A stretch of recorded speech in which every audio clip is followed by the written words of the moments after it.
قیامت کے دن نبی علیہ السلام کو اللہ مقام محمود عطا فرمائیں گے، اور نبی علیہ السلام وہاں اللہ کی ایسی حمد بیان کریں گے نہ اس سے پہلے کسی نے کی ہوگی نہ اس کے بعد کوئی کرے گا، اور آپ کا نام آخرت میں احمد ہوگا اور آپ کی امت کا نام حمادون ہوگا، اور نبی علیہ السلام کو جو جنت میں محل ملے گا اس محل کا نام بیت الحمد ہوگا، اور نبی علیہ السلام کو جو جھنڈا ملے گا قیامت کے دن اس کا نام لواء الحمد ہوگا۔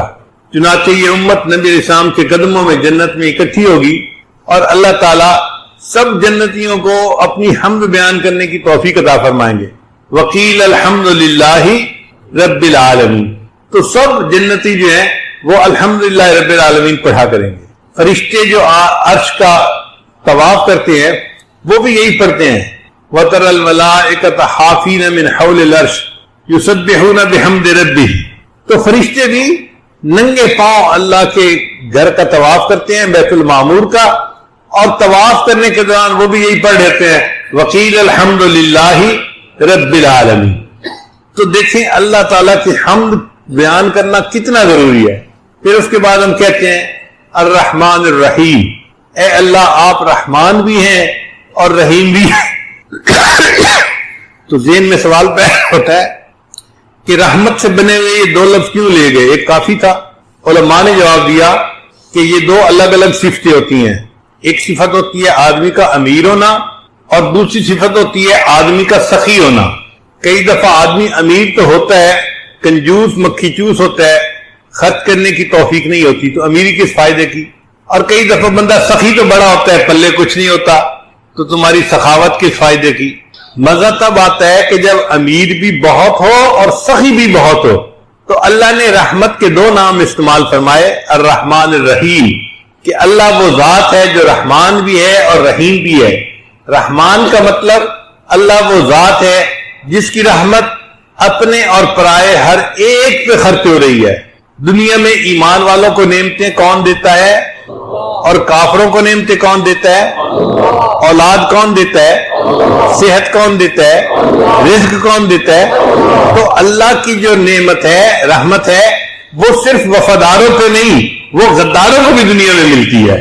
تو وہ اتنا رحمتیں برسانے والی ذات ہے، اپنے پرائے اور ہر کسی پر دنیا میں اس کی رحمت برس رہی ہے، کیا کہنے اس کی سخاوت کے۔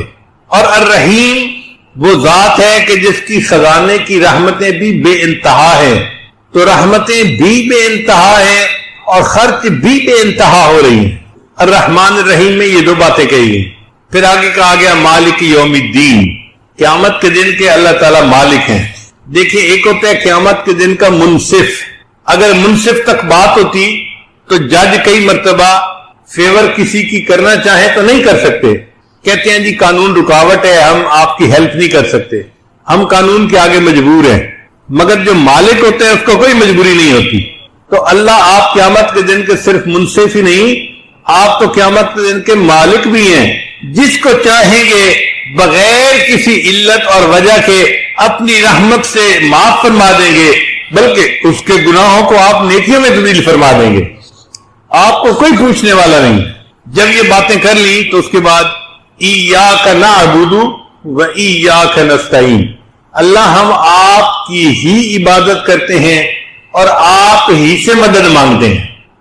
یہ جو ہے نا آپ کی ہی عبادت کرنے، یہ بڑا ضروری۔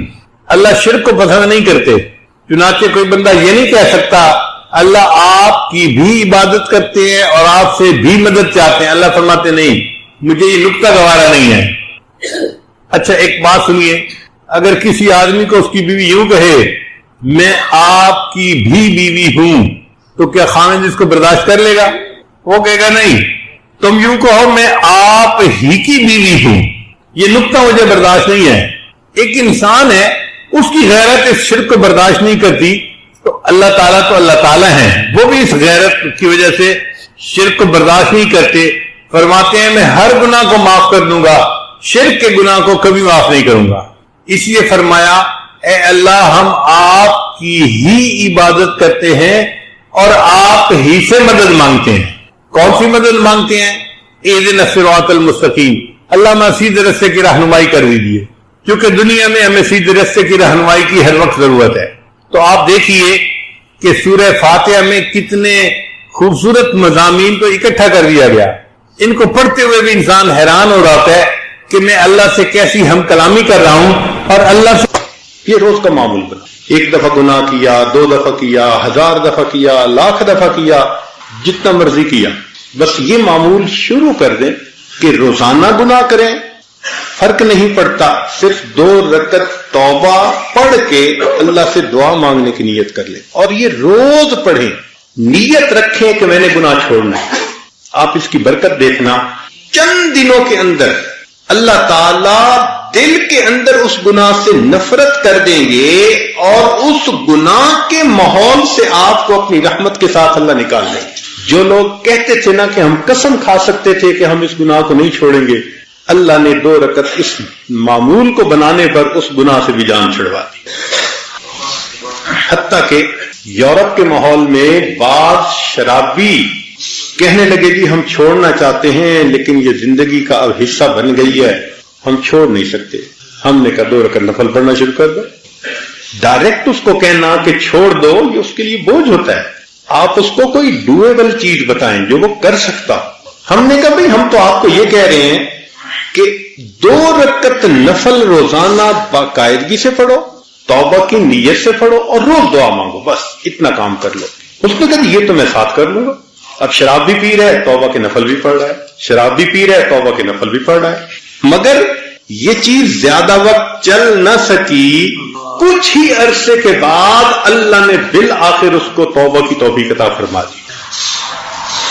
ہمارے پاس کئی نوجوان آئے، حضرت ایک لڑکی کے ساتھ ایسا تعلق بن گیا ہے کہ میں اس کے بغیر نہیں رہ سکتا، اور شرعی تعلق بھی نہیں، غلط تعلق ہے. بھائی نفل پڑھو. حضرت نے نفل تو پڑھوں گا، تعلق نہیں چھوڑتا. ہم نے کہا بھائی ہم نے تعلق چھوڑنے والی تو بات ہی نہیں کی. ہم نے تو سننے کے بعد کہ آپ اس تعلق میں گرفتار ہیں، آپ ایک دوائی دی ہے، بس آپ اس کو استعمال کریں، پھر اس کی جو تاثیر ہوگی وہ آنکھوں سے دیکھنا. الحمدللہ کہ چند ہی دنوں میں یہ 2 رکعت صلاۃ التوبہ جو بندہ پڑھ لیتا ہے، اللہ اس کی برکت سے دل کی دنیا کو بدل کر. تو جو نوجوان یہ سوچے کہ میں گناہ کرتا ہوں چھوڑ نہیں سکتا، تو بھائی وہ یہ سوچے کہ میں نہیں چھوڑ سکتا، میرا پروردگار تو مجھ سے چھڑوا سکتا ہے نا. تو اگر اللہ تعالی ہم سے چھڑوا سکتے ہیں تو ہم 2 رکعت نفل تو شروع کر دینا. پھر اس 2 رکعت کی برکت دیکھنا. مانگیں اللہ سے. بھلے شروع میں لگے کہ میں دکھاوا کر رہا ہوں، ریاکاری کر رہا ہوں، چھوڑنے کا تو اندر ارادہ نہیں، اور پیر صاحب کو خوش کرنے کے لیے میں نے ہاں کر دیا تھا، بالکل فکر نہ کریں، کرنا شروع کر دیں. نماز ہے. ان الصلاۃ تنہی عن الفحشاء والمنکر، قرآن مجید کی مہر لگی ہوئی ہے اس کے. آپ عمل کر کے تو دیکھیں اس کے. تو اللہ رب العزت بالآخر بندے کے دل میں گناہوں سے نفرت ڈال دیتے ہیں، اور جب اللہ تعالیٰ کی مہربانی ہو جاتی ہے پھر اللہ تعالیٰ گناہوں کو بھی نیکیوں میں تبدیل فرما دیتے ہیں. وہ چشم محبت تو جو آئے محبت ہے، وہ چشم محبت تو جو آئے محبت. جو آئے محبت کا مطلب محبت کی متلاشی. وہ چشم محبت تو جو آئے محبت ہے، کر کے تو کوئی دیکھے یارانہ ذرا ان سے. سننے سے بھی فائدہ ہوتا ہے اور ساتھ ساتھ انسان اس کو دیکھے تو ڈبل فائدہ ہو جاتا ہے. اور اگر کاغذ پینسل ساتھ ہو اور کوئی نقطہ اچھا سمجھ میں آئے یا اچھا لگے تو اس کو نوٹ بھی کر لیا کریں. فقط کان سے سنتے رہنا تھوڑا فائدہ ہے، سننا اور دیکھنا اس سے زیادہ فائدہ ہے. پھر دیکھنا اور سننا اور اس کے بعد اس کو قلم بند کرنا، اس میں فائدہ تام ہو جاتا ہے. امید ہے کہ کل سے آپ حضرات اس طرح سے درس سنیں گے. انسان جب کوئی بات کرتا ہے تو گفتگو میں عام طور پہ کوئی ربط ہوتا ہے، تسلسل ہوتا ہے. پاگل آدمی ہوتا ہے جو بے ربط باتیں کرتا پھرے. جو عقل مند انسان ہے اس کی باتوں میں ہمیشہ ایک اس لیے کہتے ہیں کہ فعل الحکیم لا یخلو عن الحکمہ، دانا کا کام دانائی سے خالی نہیں ہوتا. تو دانا کی جو باتیں ہوتی ہیں وہ بھی بڑی دانائی والی ہوتی ہیں. اس لیے علماء نے لکھا ہے کہ کلام الملوک ملوک الکلام، جو بادشاہوں کا کلام ہوتا ہے وہ کلاموں کا بادشاہ ہوا کرتا ہے. تو اللہ تعالیٰ تو کائنات کے شہنشاہ ہیں، ان کا کلام تو پھر ساری دنیا کے کلاموں کا شہنشاہ ہے. اس لیے قرآن مجید کے معارف کو سمجھنا، اسرار اور رموز کو سمجھنا یہ میرے اور آپ جیسے ہر بندے کے بس کی بات نہیں ہے. ہم تو طالب علم ہیں، جہاں تک بات سمجھ میں آئی اللہ کا شکر ادا کیا، ورنہ سچ تو یہ ہے کہ ہمیں معارف سمجھ میں نہیں آ سکتے. قرآن مجید کی آیت ہے، اللہ فرماتے ہیں لا یمسہ الا المطہرون، کہ قرآن مجید کی جو آیات ہیں ان کو نہیں کوئی مس کر سکتا سوائے اس بندے کے جو پاک ہو. یعنی جو پاک بندہ ہو وہ قرآن مجید کے معارف کو سمجھ سکتا ہے. جس کا دل ناپاک ہو، سوچ ناپاک ہو، کام ناپاک ہو، تو قرآن مجید کے معارف کو نہیں سمجھ سکتا. آپ اس کو یوں سمجھیں کہ قرآن مجید کی آیات اتنی باحیا ہیں کہ جب کوئی بد نظر انسان ان کی طرف دیکھتا ہے تو وہ اپنے چہرے کو چھپا لیتی ہیں، وہ پردہ کر لیتی ہیں، بندے کو دیکھنے نہیں دیتی اپنا چہرہ. لہذا جس کی نظر کنٹرول میں نہ ہو، زبان کنٹرول میں نہ ہو، دل دماغ کنٹرول میں نہ ہو، وہ قرآن مجید کی حقائق کو پہنچ ہی نہیں سکتا. جب تک دل نازیبا حرکتوں سے باز نہ آئے انسان کے اندر قرآن مجید کو سمجھنے کی استعداد پیدا ہی نہیں ہوتی. الفاظ پڑھتا رہتا ہے، ان کے معنی سمجھ سکتا ہے لیکن ان کے معارف کو نہیں سمجھ سکے گا. چنانچہ قرآن مجید کی آیات میں بھی ترتیب ہے، تناسب ہے، اور صورتوں کے آپس کے درمیان میں بھی تناسب ہے. 9ویں صدی ہجری میں ایک بزرگ گزرے، امام برہان الدین البقائی رحمۃ اللہ علیہ. انہوں نے کتاب لکھی نظم الدرر فی تناسب الآیات والسور، کہ قرآن مجید کی آیات اور صورتوں کے درمیان جو مناسبت ہے، جو ربط ہے، اس کے بارے میں انہوں نے کتاب لکھی. یہ 6 جلدوں کی موٹی موٹی کتابیں ہیں. اگر آپ ایک کتاب کو ایک ہاتھ میں اٹھانا چاہیں تو شاید مشکل پیش آئے. اتنا کچھ انہوں نے قرآن مجید کی آیات کے آپس کے ربط اور تناسب کے بارے میں لکھا کہ قرآن مجید ایسی عجیب کتاب ہے اور اتنا اس کے اندر علم و عرفان ہے کہ بندہ حیران رہ جاتا ہے، اور بے اختیار اس کی زبان سے نکلتا ہے کہ یا اللہ یہ واقعی آپ ہی کا کلام ہے، یہ کسی مخلوق کا کلام ہو ہی نہیں سکتا. چنانچہ قرآن مجید کی کچھ صورتیں ایسی ہیں جو ایک دوسرے کا عکس ہیں. عکس کہتے ہیں میرر امیج، یعنی ہم جب شیشہ دیکھتے ہیں تو ہمیں شیشے میں اپنا چہرہ سامنے سے دکھائی دیتا ہے. تو اسی طرح کچھ آیات ایک دوسرے کا بالکل میرر امیج ہے. ان میں سے ایک صورت ہے 51 نمبر الزاریات اور 52 نمبر ہے الطور. تو 51 اور 52 یہ 2 صورتیں آپس میں ایک دوسرے کے میرر امیج ہیں. پھر 53 اور 54 نمبر صورت جو ہے وہ ہے النجم اور القمر. النجم اور القمر یہ بھی ایک دوسرے کا میرر امیج ہے. اور پھر 2 صورتیں ہیں 55 اور 56. 55 صورت ہے سورہ الرحمن اور 56 صورت ہے الواقعہ. ہم نے پچھلے سال سورہ الواقعہ کی تفسیر کی تھی اور اس سال ہم سورہ الرحمن کی تفسیر کر رہے ہیں. تو ان 2 صورتوں کے مضامین کو سمجھنا ہمارے لیے نسبتاً آسان ہوگا. یہ دونوں صورتیں ایک دوسرے کا میرر امیج ہے. میرر امیج سے کیا مراد ہے ذرا اس کو اچھی طرح سمجھ لیجئے کہ سورہ الرحمن میں 5 مضامین بیان کیے گئے ہیں اور سورہ واقعہ میں بھی وہی 5 مضامین بیان کیے گئے ہیں، مگر ترتیب الٹی ہے، ترتیب معکوس ہے. کیا مطلب کہ 1 2 3 4 5 اور اگلی صورت میں ترتیب ہے 5 4 3 2 اور 1، ایک دوسرے کا میرر امیج ہو گئی ہے. اب غور کیجئے، سورہ الرحمن میں سب سے پہلا مضمون قرآن مجید کے بارے میں ہے، الرحمن علم القرآن، تو یہ پہلا مضمون ہوا. پھر دوسرا مضمون جو ہے وہ تخلیق الہی کے بارے میں ہے. اللہ تعالیٰ فرماتے ہیں الشمس والقمر بحسبان، تو یہ اللہ تعالیٰ کی تخلیق کا کارنامہ ہے کہ اللہ نے سورج کو اور چاند کو پیدا کیا جو ایک رفتار کے ساتھ چلتے ہیں. پھر تیسرا مضمون دوزخیوں کے بیان کے بارے میں ہے، یعرف المجرمون بسیماہم فیؤخذ بالنواصی والاقدام. پھر چوتھا مضمون جنت کے بارے میں ہے، ومن دونہما جنتان. اور 5واں مضمون جنتیوں کے بارے میں ہے، متکئین علی رفرف خضر وعبقری حسان. تو یہ 5 مضامین ہو گئے سورہ الرحمن میں، عظمت قرآن، تخلیق الہی، دوزخیوں کا بیان، پھر جنت کا بیان، پھر جنتیوں کا بیان. اب سورہ واقعہ کی طرف آئیں تو سورہ واقعہ میں سب سے پہلے جنتیوں کا بیان، یعنی جو یہاں 5 نمبر تھا نا وہ وہاں 1 نمبر بن گیا. پھر جنتیوں کے بیان کے بعد پھر سورہ واقعہ میں جو سب سے پہلا مضمون ہے وہ جنتیوں کے بارے میں ہے، یعنی 5 نمبر یہاں تھا وہاں 1 نمبر ہو گیا. پھر اس کے بعد تخلیق الہی کا مضمون ہے، افرأیتم الماء الذی تشربون، پھر اس کے بعد دوزخیوں کا بیان ہے، وَأَصْحَابُ الشِّمَالِ مَا أَصْحَابُ الشِّمَالِ، پھر جنت کا بیان ہے، فِي سِدْرٍ مَخْضُودٍ وَطَلْحٍ مَنضُودٍ، پھر آخر میں عظمت قرآن کا بیان ہے، إِنَّهُ لَقُرْآنٌ كَرِيمٌ فِي كِتَابٍ مَكْنُونٍ۔ یہاں سب سے پہلے قرآن مجید کا بیان تھا، وہاں سورت کے آخر کے قرآن مجید کا بیان ہے۔ یہاں ترتیب تھی 1 2 3 4 5، اور ادھر ترتیب ہوئی 5 4 3 2 اور 1۔ تو دونوں صورتیں مضامین کے اعتبار سے ایک دوسرے کا مرر امیج بن گئی۔ پھر جو قرآن مجید کی آیات ہیں ان کے آپس کے اندر بھی بہت تناسب ہے اور ربط ہے۔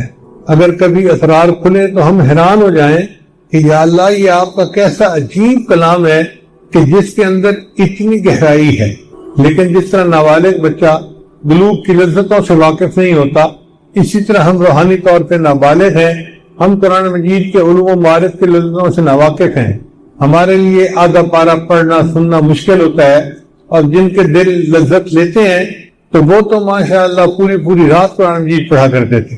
سیدنا عثمان غنی اللہ عنہ فرمایا کرتے تھے، لو طہرت قلوبکم ما شبعتم من کلام ربکم، اگر تمہارے دل پاکیزہ ہوتے تو تمہارے دل قرآن پڑھنے سے کبھی بھی نہ بھرتے، تمہارا دل چاہتا میں پڑھتا رہوں۔ اس کی مثال ایسے ہے کہ جیسے چھوٹے بچے چوئنگم چباتے ہیں، اب 2 منٹ کی بات نہیں ہوتی، گھنٹوں وہ چباتے رہتے ہیں اور ان کا دل ہی نہیں بھرتا۔ آپ ان کو روکیں کہ منہ ہلانا بند کرو، وہ نہیں ہلائیں گے، وہ منہ نہیں بند کریں گے، کھانا چھوڑ دیں گے، چوئنگم نہیں چھوڑیں گے، ان کو مزہ آتا ہے۔ اسی طرح جن کو قرآن مجید کی آیات کا مزہ آتا ہے، ان کا دل چاہتا ہے کہ ہم قرآن مجید پڑھتے رہیں، سنتے رہیں۔ اس کی مثال یوں سمجھیں کہ جیسے ایک تھکا ہوا بندہ پسینے میں شرابور گرمی کے موسم سے گھر واپس لوٹتا ہے اور بیوی اس کو آئس کریم دیتی ہے، تو اس وقت اس کو آئس کریم کھانے کا مزہ زیادہ آتا ہے، ہر لقمہ کھانے کا مزہ عجیب ہوتا ہے۔ بالکل قرآن مجید کی ایک مثال ہے کہ جب انسان کو پڑھنے بیٹھتا ہے تو ہر آیت کے پڑھنے کا مزہ جدا ہوتا ہے، اور دل یہ چاہتا ہے کہ بس بندہ پڑھتا ہی رہے، دل ہی نہیں بھرتا۔ بدن تھک جاتا ہے، دل نہیں تھکتا، دل چاہتا ہے کہ کاش اور پڑھتے۔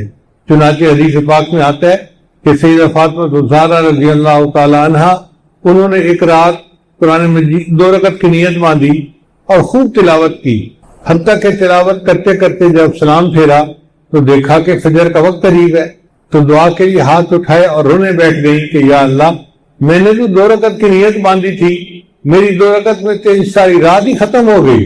ان کو راتوں کے چھوٹے ہونے کا شبہ ہوتا تھا کہ رات اتنی چھوٹی ہے، 2 رکعت میں رات ختم ہو جاتی ہے، اتنا ان کو قرآن مجید پڑھنے میں مزہ آتا تھا۔ چنانچہ یہ تو بات تھی صورتوں کے درمیان ربط کی اور تناسب کی۔ اب آیات کے اوپر آ جائیے۔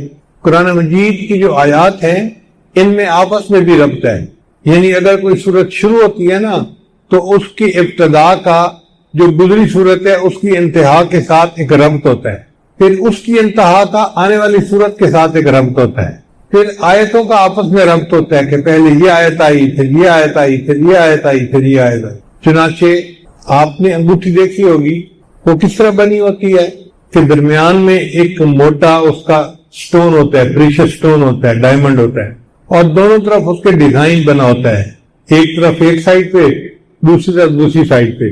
وہ جو ڈیزائن ہے نا دونوں سائڈ کے، وہ ایک دوسرے کے برعکس ہوتے ہیں، معکوس ہوتے ہیں۔ جو خوبصورت انگوٹھیاں ہیں وہ عام طور پر ایسے ہی بنی ہوتی ہیں۔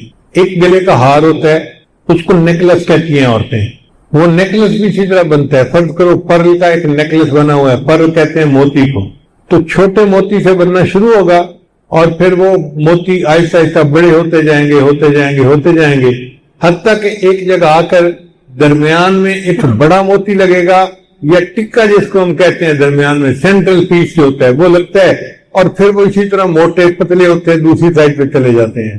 تو اس کو رنگ نیکلس تھیوری کہتے ہیں، RN تھیوری۔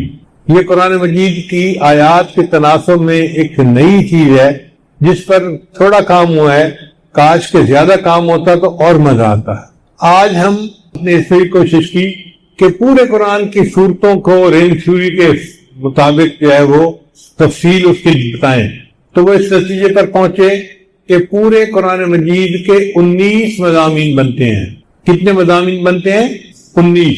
ان میں سے ایک مضمون جو سورہ یاسین ہے، جس کو نبی علیہ السلام نے فرمایا کہ سورہ یاسین قرآن مجید کا دل ہے، وہ اصل ٹکا ہے۔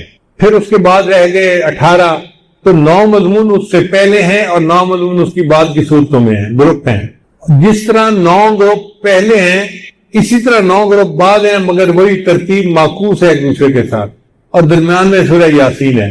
اب پتہ چلا کہ سورہ یاسین کی اہمیت کیوں ہے کہ ہر روز اس کی تلاوت کرتے ہیں۔ نبی صاحب نے فرمایا جس نے سورہ یاسین دن کے شروع میں پڑھ لی، اللہ تعالیٰ اس کے پورے دن کے کاموں میں اس کی مدد فرماتا ہے۔ اس لیے مرنے والے بندے کے پاس سورہ یاسین پڑھتے ہیں، کیوں کہ سورہ یاسین پورے قرآن مجید کا لب لباب بنتا ہے۔ تو پورے قرآن مجید کی آیات بھی ایسے لگتی ہیں جیسے ایک سجا ہوا زیور تھا جس کو اللہ نے ہمارے سامنے رکھ دیا، تو دل خوش ہوتا ہے پڑھ کے اور سمجھ کے کہ یا اللہ آپ بھی بڑے ہیں اور آپ کا کلام بھی بڑا ہے، اور آپ نے ہم پر مہربانی کی، ہم طالب علموں کو اپنے کلام کو پڑھنے کی اور سمجھنے کی توفیق عطا فرما دی۔ آج کے دن تک اتنا ہی مضمون بیان کرنا تھا، امید ہے آپ اس کو یاد کر لیں گے۔ ہم آئندہ اگلی آیات کی تفسیر بھی کرتے رہیں گے اور پچھلے مضمون کی روزانہ دہرائی بھی کرتے رہیں گے۔ آپ لوگوں کی جان نہیں چھوٹنی، بہتر یہ ہے کہ آپ اس کو یاد کر کے آئیں، کل آپس میں ایک دوسرے کے ساتھ اس کا تکرار بھی کریں، اور جب کل آئیں تو پچھلا مضمون پورا ازبر ہو۔ اگر کوئی نقطہ سمجھ میں نہ آئے تو شیخ لذیذ صاحب موجود ہیں، ان سے پوچھ لیں، اور اگر مزید سمجھ میں نہ آئے تو میں بھی قریب ہی ہوں، کوئی بندہ میرے پاس بھی آ کے پوچھ سکتا ہے۔ ہم انشاءاللہ ایک ایک مسئلے کو کلیئر کریں گے حتیٰ کہ یہ مضمون آپ کے ذہن میں بیٹھ جائے گا۔ اتنی بڑی سورہ بقرہ آپ 5 منٹ میں اس کا لب لباب بیان کر لیں گے۔ اور جی سورہ بقرہ کے اندر تو 9 مضامین ہیں، پہلا یہ ہے، دوسرا یہ ہے، تیسرا یہ ہے، چوتھا یہ ہے، اور 5واں اصل یہ ہے، اور پھر اس کے بعد باقی جو ہیں وہ انہی سے ملتے جلتے ہیں۔ کتنی عجیب بات ہے کہ سورہ بقرہ کے مضامین کو آپ 5 منٹ کے اندر دوہرا لیں۔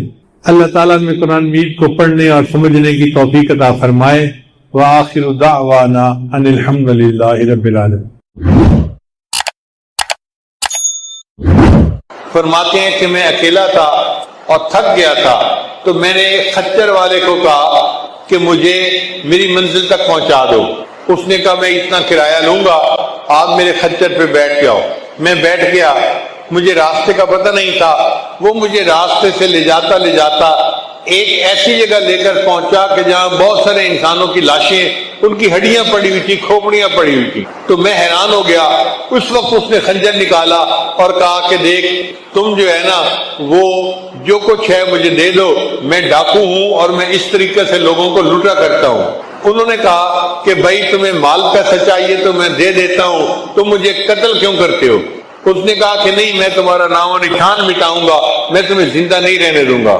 تو حضرت زید بن حارثہ نے فرمایا اچھا اگر آپ اپنا کام کرنا ہی چاہتے ہیں تو آپ مجھے 2 رکعت نفل پڑھنے کا موقع دے دیں۔ اس نے کہا تم سے پہلے والے جو مجھے یہی کہتے تھے کہ 2 رکعت نفل پڑھ دو، نفل پڑھے، میں نے ان کو قتل کر دیا، یہ دیکھو کھوپڑیاں پڑی ہوئی ہیں، کسی کے نفل اس کے کام نہیں آئے۔ یہ کہہ کے اس نے اپنا خنجر سنبھالا کہ حضرت زید لانو پر حملہ کرے۔ جب اس نے خنجر سنبھالا ایک زوردار آواز آئی لا تقتلہ، اس کو قتل مت کرو۔ وہ سہم گیا، گھبرا گیا کہ یہ آواز کہاں سے آئی۔ تھوڑی دیر بعد سنبھلا اور پھر اس نے خنجر مارنے کی نیت کی تو آواز اس سے زیادہ زوردار آئی لا تقتلو۔ وہ اور سہم گیا، گھبرا گیا۔ جب وہ تھوڑا سنبھلنے کی کوشش کر کے تیسری مرتبہ خنجر چلانے لگا، ایک سوار نمودار ہوا، اس نے ایسا نیزہ مارا کہ یہ بندہ مر گیا۔ حضرت زید جانو محفوظ ہو گئے۔ انہوں نے سوار سے پوچھا تو کون ہے؟ اس سوار نے کہا کہ میں ایک فرشتہ ہوں اور جو بندہ یا ارحم الراحمین کہہ کے اللہ کو پکارتا ہے اللہ مجھے اس کی مدد کے لیے بھیج دیتا ہے۔ جب آپ نے پہلی مرتبہ دعا مانگی یا ارحم الراحمین، میں اس وقت آسمانوں پر تھا، مجھے حکم ہوا جاؤ میرے بندے کی حفاظت کرو۔ جب دوسری مرتبہ یا ارحم الراحمین کہا میں آسمان دنیا تک پہنچ گیا تھا، اس لیے زیادہ زور کے ساتھ اس کو آواز آئی۔ اور جب آپ نے تیسری مرتبہ یا ارحم الراحمین کہہ کر پکارا تو میں یہاں پہنچ گیا اور میں نے اس دشمن کو قتل کر کے تمہاری حفاظت کر دی۔ یوں اللہ تعالیٰ اپنے بندے کی حفاظت فرماتے ہیں جو متقی ہوتے ہیں۔ گورا ہو، کالا ہو، عربی ہو اجمی ہو پاکستانی ہو یا کسی اور ملک کا رہنے والا ہو. فرمایا من کانو وہی تو کانو، کوئی بھی ہو کہیں بھی رہنے والا ہو جو تقوی کو اختیار کرے گا وہ قیامت کے دن میرا مقرب بندہ ہوگا. اللہ تعالیٰ ہمیں تقوی کی زندگی عطا فرمائے اور ہمیں نبی علیہ السلام کا قرب خاص عطا فرمائے. پھر متقی بندے پر اللہ برکتوں کی بارش نازل فرماتے ہیں.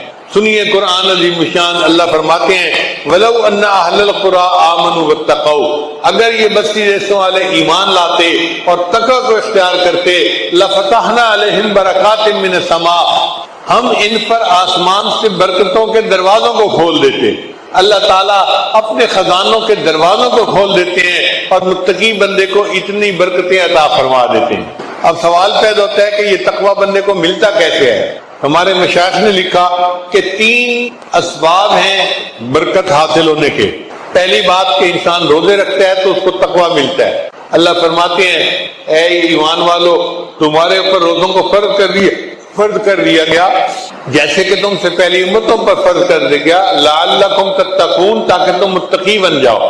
تو جو بندہ روزے رکھتا ہے اور روزے کی زندگی گزارتا ہے اللہ اس کو تقوی اختیار کرتے ہیں. اور دوسری بات کہ جو سچے لوگوں کی صحبت میں رہتا ہے اللہ اس کو تقوی اختیار کرنے کی توفیق دیتے ہیں. یا ایھا الذین آمنوا اتقوا اللہ وکونوا مع الصادقین، اے ایمان والو تقوی اختیار کرو اور سچوں کی صحبت میں رہو، یہ سچوں کی صحبت تمہیں متقی بنا دے گی. نبی اسلام نے ارشاد فرمایا لکل شیء معدن، ہر چیز کا ایک کان ہوتی ہے. ومعدن تقوی قلوب العارفین، اور تقوی کی کان عارفین کے دل ہوتے ہیں، ان کے دل تقوی سے بھرے ہوئے ہوتے ہیں. جو بندہ ان کی صحبت میں رہتا ہے اس کو بھی وہ تقوی کی نعمت نصیب ہو جاتی ہے. اور تیسرا سبب ہوتا ہے کہ انسان اللہ سے دعا کرے اور تقوی مانگے. نبی اسلام نے دعا سکھائی اللہم انی اسألک الہدی والتقی والعفاف والغنی. چنانچہ متقی بندے کے ساتھ اللہ کی مدد ہوتی ہے.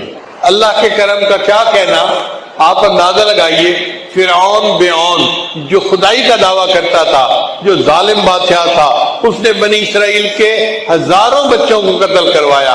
ایسا قاتل اور ظالم بادشاہ ایک مرتبہ پھنس گیا، کہتا گیا دریا نیل کا پانی خشک ہو گیا اور اب کوئی صورت نظر نہیں آتی تھی.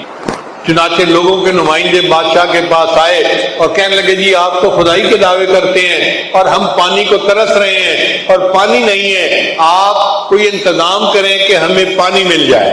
فرعون نے ان سے وعدہ کر لیا کہ 1 ہفتے بعد پانی آ جائے گا اور یہ قحط ختم ہو جائے گا. اب دن گزرتے گئے. کہتے ہیں کہ جب 2 دن باقی رہ گئے تو فرعون کو فکر ہوئی کہ پانی نہ آیا تو میری تو خدائی کا جھوٹا دعویٰ اس کی کلی کھل جائے گی اور میں لوگوں کے سامنے جھوٹا پڑ جاؤں گا. اب کروں تو کیا کروں؟ فرعون اپنے گھر سے نکلا، سر پہ تاج نہیں تھا، پاؤں میں جوتے نہیں تھے. اسی طرح اکیلا رات کی تاریکی میں دریا نیل کے پاس آ گیا کیونکہ گھر قریب تھا. دریا نیل کے اندر کھڑے ہو کے وہ خشک تھا، پانی نہیں تھا. اس نے دعا مانگی اے اللہ میں لوگوں کے سامنے تو خدائی کا دعویٰ کرتا ہوں مگر دل میں جانتا ہوں کہ خدا تو اصل تو ہے، تو کائنات کو بنانے والا اور کائنات کو چلانے والا ہے. اے اللہ میں تجھ سے فریاد کرتا ہوں میری عزت رکھ لے اور ہمارے اس قحط کو دور فرما دے. کہتے ہیں کہ اس نے جب اللہ سے یہ دعا مانگی تو شور ہوا، اس نے جو ہے نا بھاگ کے جان بچائی کیونکہ دریا نیل میں پانی کا سیلاب آ چکا تھا. اب اندازہ لگائیے کہ فرعون جیسے ظالم کی دعا اللہ اگر کبھی مبارکہ میں آتا ہے، جو بندہ آیت الکرسی رات کو پڑھ لیتا ہے اللہ تعالیٰ اس کی حفاظت فرماتے ہیں، اس کے گھر والوں کو بھی حفاظت فرماتے ہیں اور اس کے پڑوسیوں کی بھی حفاظت فرماتے ہیں. سبحان اللہ، کیا خوبصورت عمل ہے کہ بندے کی بھی حفاظت ہوتی ہے، اہل و عیال کی بھی، اور قریب کے گھر والوں کی بھی حفاظت ہو جاتی ہے. اس لیے اس عمل کو بہت اہتمام سے کرنے کی ضرورت ہے. جو اکثر عامل لوگ بتاتے ہیں یا جس کی وجہ سے عامل لوگ الٹا لوٹتے ہیں لوگوں کو اور ان کے عقیدے خراب کرتے ہیں، ہمارے حضرت رحمت اللہ علیہ وہ اعمال بتاتے تھے، ان کا بھی بتانا ضروری ہے تاکہ ماں کو پتہ ہو کہ ان اعمال کے کرنے سے کیا کیا فائدہ ہوتا ہے. ہم جہاں جسمانی دوائیوں سے فائدہ اٹھائیں گے وہاں قرآن کے ان اعمال سے بھی فائدہ اٹھائیں. ہمارے حضرت رحمت اللہ علیہ فرماتے تھے کہ جب کبھی رات کو نکلنا ہو ویرانے میں جنگل میں اور یہاں تو جنگل میں جانے کا بہت زیادہ رواج ہے، تو فرمایا کرتے تھے کہ شام سے پہلے اگر پڑھ لیا جائے چند مرتبہ سلام علی نوح فی العالمین، سلام علی نوح فی العالمین، تو اللہ تعالیٰ سنیک بائٹ سے یا اسکارپین کی بائٹ وغیرہ سے بندے کی حفاظت فرماتے ہیں۔ پھر ایک عمل ہے کہ دشمن کا خوف، فرض کرو بچے کو کسی بندے سے ڈر لگتا ہے، یا آپ سفر میں جا رہی ہیں اور آپ نے ایئرپورٹ سے جانا ہے تو کئی مرتبہ پولیس کا ڈر اور امیگریشن کا ڈر، کسٹم کا ڈر، یہ یا کسی حاکم کا ڈر، تو کسی بھی بندے کا ڈر اگر ہو تو ہمارے حضرت رحمۃ اللہ فرماتے تھے کہ قرآن مجید کی آیت ہے سورہ یاسین میں وَجَعَلْنَا مِن بَيْنِ أَيْدِيهِمْ سَدًّا وَمِنْ خَلْفِهِمْ سَدًّا فَأَغْشَيْنَاهُمْ فَهُمْ لَا يُبْصِرُونَ۔ اس کو اگر پڑھ کے آیت کو اس بندے کی طرف پھونک دیا جائے، اللہ واقعی اس بندے کی آنکھوں پہ پردے ڈال دیتا ہے اور وہ بندے کو تکلیف نہیں پہنچاتا۔ ہم نے اپنی زندگی میں ہزاروں مرتبہ اس آیت کو پڑھ کے آنکھوں سے اس کا فائدہ دیکھا ہے۔ ایک ہے بچے کو نظر لگ جاتی ہے، اس کو نظر بد کہتے ہیں، یہ لوگوں کو بھی لگ سکتی ہے، اور ہمارا تجربہ یہ ہے کہ سب سے زیادہ نظر بچے کو ماں باپ کی لگتی ہے، کیونکہ وہ خود اس کو پیار محبت سے دیکھتے ہیں، تو نظر تو اثر کرتی ہے، العین حق۔ تو اب اس کے لیے کسی کے پاس جانے کی ضرورت نہیں۔ قرآن مجید کی ایک آیت ہے ان اللہ سیبطلہ ان اللہ لا یصلح عمل المفسدین۔ اس آیت کو 3 مرتبہ پڑھ کے ماں خود بچے کو دم کر دے، روزانہ نظر کا اتارا ہو جائے گا، اور بچہ دیکھیں بڑا کام ڈاؤن ہو جائے گا۔ اکثر بیبیز ویسے ہی پیارے لگتے ہیں، اور اگر خوبصورت ہوں تو پھر تو اور ہی کچھ بات ہوتی ہے۔ تو بچے کو رات سوتے ہوئے یا صبح اٹھ کر اگر یہ آیت پڑھ کے 2 دفعہ 3 دفعہ دم کر دیا جائے تو بچے کے اوپر سے بری نظر کا اثر ختم ہو جاتا ہے۔ ایک ہے کہ پڑھنے والے بچے اسکول میں اچھا پرفارم کریں، اچھے نمبر لیں، گریڈ اچھے لیں، ان کو جو چیزیں یاد کریں وہ یاد ہو جائیں۔ اس کے لیے قرآن مجید میں الم نشرح لک صدرک ایک سورت ہے، وہ بچے کو یاد کروا دیں اگر بچہ اس عمر کا ہے، اور وہ بچہ پڑھنے سے پہلے، اسٹڈی کرنے سے پہلے، چاہے کلاس میں ہو، چاہے ٹیوشن میں ہو، چاہے ہوم ورک کر رہا ہو، الم نشرح لک صدرک سورت کو پڑھ کے اپنے سینے پہ ایک دفعہ پھونک دے۔ ہم نے دیکھا ہے کہ بچے کی یادداشت میں بہت امیزنگ فرق آ جاتا ہے۔ ہم یہ عمل عام طور پر ان بچے بچیوں کو بتاتے ہیں جو حافظ بن رہے ہوتے ہیں، ان کو میمورائزیشن میں پرابلم ہوتی ہے، تو الحمدللہ سینکڑوں حفاظ پر تجربہ کیا ہم نے، اس آیت کو پڑھنے کا ہمیشہ فائدہ ہوتا ہے۔ اکثر لوگ پریشان ہوتے ہیں بزنس کی وجہ سے، خرچے کی تنگی کی وجہ سے، قرض کی وجہ سے، تو مائیں اس پریشانی میں بچوں پہ توجہ بھی نہیں دے پاتی، تو اس کے لیے بھی ایک عمل ساتھ سن لیجئے۔ ہمارے حضرت مسجد عالم رحمۃ اللہ علیہ فرماتے تھے کہ جب بھی نماز پڑھیں، ہر نماز کے بعد اول آخر ایک دفعہ درود شریف اور درمیان میں 7 مرتبہ سورت لإیلاف قریش، پوری سورت 7 دفعہ پڑھیں، چھوٹی سی سورت ہے، اور پھر دعا مانگیں۔ اس عمل کو کرنے سے رزق کی کوئی بھی پریشانی ہو، اللہ اس پریشانی کو دور فرما دیتے ہیں۔ یہ باتیں بچوں کی جسمانی صحت کے بارے میں تھیں جو آج آپ کو گوشت گزار کرنی تھی۔ اللہ تعالیٰ جب بھی بندے کو کوئی انعام دیتے ہیں تو اس سے پہلے اس کو آزماتے ہیں۔ انعام ملتا ہے کام کی وجہ سے۔ حضرت ابراہیم علیہ السلام نے اللہ کا گھر بنایا تو اللہ تعالیٰ ان سے خوش ہوئے، اے میرے پیارے ابراہیم، تم اپنے امتحان میں کامیاب ہو گئے، اب مانگو کیا مانگتے ہو۔ دستور یہی ہے کہ مزدور جب مزدوری کر لیتا ہے اس سے کہا جاتا ہے کہ بھئی اب کیا چاہتے ہو۔ ابراہیم علیہ السلام بھی اللہ کے دل سے، انہوں نے عجیب دعا مانگی، یا اللہ میں آپ سے دنیا کا مال و منال نہیں مانگتا، میں دنیا کا فضل و کمال نہیں مانگتا، میں آپ سے ایسی نعمت مانگتا ہوں جو آپ کے خزانے میں بھی ایک ہی ہے، میں آپ سے آمنہ کا لال مانگتا۔ ربنا وابعث فیہم رسولا، اے اللہ میں نے بیت اللہ بنا دیا، عبادت سکھانے والے کو بھیج دی، مدرسہ بنا دیا، علم پڑھانے والے کو بھیج دی۔ اللہ نے دعا قبول کر لی، چنانچہ نبی علیہ السلام نے فرمایا میں ابراہیم علیہ السلام کی دعا کا قبولیت بن کے دنیا میں آیا ہوں۔ اب نبی علیہ السلام کی ولادت مبارکہ سے پہلے 3 شخصیتوں پر آزمائشیں آئیں۔ ایک شخصیت تھی عبد المطلب، دادا تھے، اور ان کا نام تھا شیبہ۔ عربی میں شیبہ بڈھے کو کہتے ہیں۔ شیبہ نام ان کا اس لیے پڑا تھا، جب پیدا ہوئے تو پیدائشی طور پہ ان کے سر کی بالوں کی ایک لٹ سفید تھی، کیونکہ لٹ سفید تھی تو شیبہ کہہ دیا گیا۔ ان کی والدہ کا نام تھا سلمہ، اور وہ مدینہ طیبہ سے قریش میں بیاہ کر آئی ہوئی تھی۔ جب والد فوت ہو گئے اور سلمہ بیوہ ہو گئی تو وہ بچے کو لے کے واپس مکہ چلی گئی۔ اب یہ بچہ غربت کے حالات میں اپنی والدہ کے ساتھ پرورش پانے لگا، مگر اللہ نے اس کو صلاحیتیں دی۔ صورت تھا ایک دفعہ مدینہ طیبہ کے نوجوانوں میں تیر اندازی کا مقابلہ ہو رہا تھا۔ ایک نوجوان ایسا تھا کہ جو تیر چلاتا تو ٹھیک نشانے پہ لگتا، اور وہ بڑے ترنگ میں آ کے کہتا، میں قریش کی اولاد ہوں، مجھے سجتی ہے بات کہ میرا تیر ٹھیک نشانے پہ لگے۔ ایک بندہ جو مطلب کا دوست تھا، اس نے پوچھا یہ کون ہے؟ مطلب کا بھتیجا ہے، مگر اس وقت بہت ہی فقر و فاقہ کی زندگی گزار رہے، اور اس کے خاندان کو اتنی پرواہ نہیں، بچے کو لے جائیں اور اس کو وہاں مکہ جا کے پالے۔ اس نے آ کے مطلب کو یہ بات بتائی کہ بھائی آپ کا بھتیجا اس سال میں پرورش پا رہا ہے، آپ کچھ غیرت کرو اور بچے کو لاؤ اور یہاں اس کی تربیت کرو۔ مطلب نے قسم کھا لی، میں بچے کو جب تک لے کے نہیں آؤں گا چین پہ نہیں بیٹھوں۔ چنانچہ مطلب جو تھے وہ مدینہ آئے اور اس کی والدہ کو کہا کہ دیکھو بچے کی جدائی ہے تو بڑی چیز، لیکن بچے کی زندگی سنور جائے گی اگر تم ہمیں دے دو گے۔ اس نے اپنے رشتہ داروں سے مشورہ کیا، سب نے یہی کہا کہ قریش بڑے سردار ہیں، یہ بچہ وہاں جائے گا تو صلاحیتیں اجاگر ہوں گی اور یہ کسی کام کا بن جائے گا۔ چنانچہ سلمہ نے اپنے بیٹے کو مطلب کے ساتھ بھیج دیا۔ اب مطلب اپنے بیٹے کو سواری کے پیچھے بٹھا کے مکہ مکرمہ لائے۔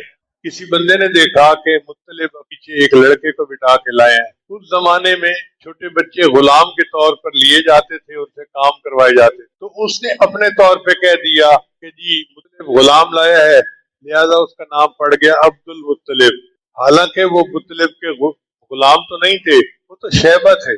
بہرحال عبد المطلب مکہ مکرمہ رہنا شروع کر دیا۔ وہاں کی فضائی اور تھی، قریش بڑے قبیلے والے لوگ تھے، بڑے بڑے لوگوں کے معاملات آتے تھے قبائل کے معاملات آتے تھے اور ان کو سمیٹنے پڑتے تھے۔ عبد المطلب کی رائے ہمیشہ بہت اچھی ہوتی تھی، تو خاندان والوں نے مشورہ کیا کہ ہماری آنے والی اولاد میں یہ لڑکا سب سے زیادہ اچھے آئی کیو لیول کا بچہ۔ چنانچہ انہوں نے عبد المطلب کو اہمیت دے دی اور آپس میں فیصلہ کیا کیوں نہ ہم اس کو اپنے خاندان کا بڑا بنا دیں۔ یوں عبد المطلب جو تھے وہ اپنے خاندان کے بڑے بن گئے۔ اب جب بندہ بڑا بنتا ہے تو اس کو ذمہ داری کا احساس ہوتا ہے۔ عبد المطلب کو یہ احساس تھا کہ مکہ مکرمہ میں پانی نہیں ہے، اور پانی نہیں ہوگا تو زندگی کیسے گزرے گی، لہذا انہوں نے سوچا کہ میں پانی کو تلاش کروں۔ سنا تھا کہ یہاں پر زمزم کا کنواں ہوتا تھا جو بند ہو چکا تھا وقت کے ساتھ، اب اس کا نشان نہیں ملتا تھا۔ عبد المطلب نے ایک کدال بنوایا، چٹانوں کو توڑنے لگ گیا۔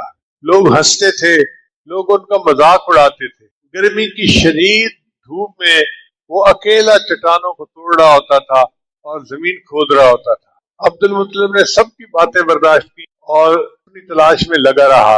ایک ایسا وقت آیا، اس نے یہ منت مان لی کہ اگر مجھے زمزم کا پانی مل گیا تو میں اپنی اولاد میں سے کو اللہ کے نام پہ قربان کروں گا۔ اللہ کی شان دیکھیں، ایک دن عبد المطلب نے زمین کھودی تو وہاں سے زمزم برآمد ہو گیا۔ خوشی کی انتہا نہ رہی۔ اب قریش قبیلے نے فیصلہ کیا کیونکہ انہوں نے زمزم کو تلاش کیا ہے، اس لیے ان کو مکہ مکرمہ سے بیت اللہ کا والی بھی بنا دینا چاہیے۔ یعنی خاندان کے بڑے تو پہلے تھے، اب یہ مکہ مکرمہ کے چابی بردار بن جائیں گے، والی بیت اللہ بن جائیں گے۔ یہ بہت بڑا اعزاز تھا اس زمانے میں، کسی کو حاصل ہو سکتا۔ چنانچہ عبد المطلب والی بیت اللہ بن گئے اور اللہ نے انہیں یہ نعمت عطا فرمائی۔ پھر کچھ دنوں کے بعد ان کو خیال آیا کہ میں نے تو منت مانی ہوئی تھی، بات پوری ہو گئی تو مجھے منت پوری کرنی ہے۔ چنانچہ انہوں نے اپنے بیٹوں کے نام قرہ ڈالا۔ ان کے 12 بیٹے تھے۔ جب قرہ ڈالا تو ان میں ایک بچہ جو سب سے زیادہ خوبصورت تھا اور سب سے زیادہ عقل مند تھا، اس کا نام تھا عبداللہ، اس کا نام نکل آیا۔ عبد المطلب تیار ہو گئے کہ میں نے عبداللہ کو اللہ کے نام پہ قربان کرنا ہے۔ سب لوگوں نے کہا کہ بھائی تم بیٹے کو ذبح نہ کرو بلکہ اس کی بجائے دے دو۔ عبد المطلب نے کہا وہ کیسے؟ ان کہا کہ اونٹوں کے درمیان اور عبداللہ کے درمیان کرا ڈالو۔ چنانچہ کرا ڈالا، عبداللہ کو ذبح کریں، اونٹوں کو، نام عبداللہ کا نکلا۔ عبداللہ کو قربان کریں یا 20 اونٹوں کو، نام عبداللہ کا نکلا۔ 100 اونٹ بڑھاتے بڑھاتے 100 اونٹ ہو گئے۔ جب کرا ڈالا کہ عبداللہ کو قربان کرے یا 100 اونٹوں کو، تو اونٹوں کے نام کرا نکل آیا۔ چنانچہ عبد المطلب نے 100 اونٹ قربان کیے اور عبداللہ جو تھے ان کو اللہ نے سلامت رکھا۔ تو آزمائش نبی علیہ السلام کے آنے سے پہلے 3 شخصیتوں پر آئی۔ ایک عبد المطلب جو دادا تھے، دوسرے حضرت عبداللہ جو نبی علیہ السلام کے والد گرامی تھے، اور تیسرا نبی علیہ السلام کی والدہ بی بی آمنہ۔ وہ کس طرح کہ جب عبداللہ بڑی عمر کو پہنچ گئے، جوانی کی عمر کو، تو عبد المطلب کو فکر ہوئی کہ میں اس کے لیے رشتہ تلاش کروں۔ مکہ مکرمہ میں کئی رشتے دیکھے مگر ان کو پسند نہیں آئے۔ ان سوچا چلو مدینہ طیبہ سے جا کے دیکھتے ہیں۔ تو مدینہ طیبہ میں ایک قبیلہ تھا بنو زہرہ، ان کی ایک بچی تھی اور بچی کا نام بھی تھا آمنہ۔ وہ اپنی شخصیت کی وجہ سے اور اپنے اخلاق کی وجہ سے بہت ہی زیادہ اچھی بچی تھی۔ رشتہ پسند آ گیا، چنانچہ رشتہ ڈالا گیا اور قبول کر لیا۔ یوں حضرت بی بی آمنہ کے ساتھ ہو۔ رخصتی کے وقت بی بی آمنہ کی عمر 16 سال تھی اور حضرت عبداللہ کی 18 سال تھی۔ ابتدائی دنوں میں میاں بیوی چاہتے ہیں کہ ایک دوسرے کے ساتھ اکٹھے رہیں اور ایک دوسرے سے الگ نہ ہوں۔ دنوں میں بی بی آمنہ کو امید ہو گئی اور ایک قافلہ تھا جو شام جا رہا تھا تجارت کے لیے۔ تو عبد المطلب نے اپنے بیٹے حضرت عبداللہ سے کہا کہ بیٹے آپ بھی چلے جاؤ، واپسی پہ کچھ بچت ہو جائے گی اور گھر کے اخراجات میں آسانی ہوگی۔ چنانچہ حضرت عبداللہ نے رخت سفر باندھا۔ اب وہ دن بی بی آمنہ کے لیے بڑا اداس دن تھا کہ شادی کے چند ہی دن کے بعد خاوند جا رہا ہے، اور اس وقت کا سفر کوئی 1 یا 2 دن کا سفر نہیں ہوتا تھا، 4-6 مہینے لگ جاتے تھے آتے جاتے۔ چنانچہ حضرت عبداللہ روانہ ہوئے اور انہوں نے دیکھا کہ بی بی آمنہ بڑی غمگین ہے، تو انہوں نے ان کا دل رکھنے کے لیے کہہ دیا آمنہ میں جا رہا ہوں، میں واپس آؤں گا نا، تم دروازے کے قریب میرا استقبال کرنا، میں چاہتا ہوں گھر آ کر میں پہلے تمہیں ملوں۔ بی بی آمنہ نے وعدہ کر لیا۔ چنانچہ حضرت عبداللہ روانہ ہو گئے۔ اب اللہ کی شان دیکھیں کہ قافلہ آ گیا۔ جب قافلہ آیا تو مکہ مکرمہ میں تیاریاں ہو رہی تھیں، ہر گھر کے اندر عورتیں بچوں کو تیار کر رہی تھیں، کھانے بنا رہی تھیں، گھر کی صفائیاں ہو رہی تھیں کہ اپنے خاوندوں کا استقبال کرنا ہے۔